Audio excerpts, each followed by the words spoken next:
প্রজন্ম থেকে প্রজন্ম গ্রুপের পক্ষ থেকে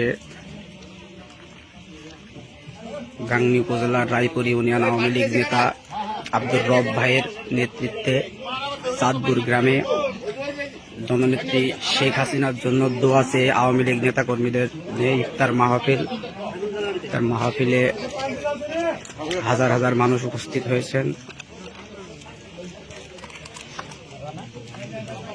আমাদের নেতা কর্মীদের ভিতরে যে হয়েছিল অনেক সম্মানিত নেতৃবৃন্দ উপস্থিত আছেন।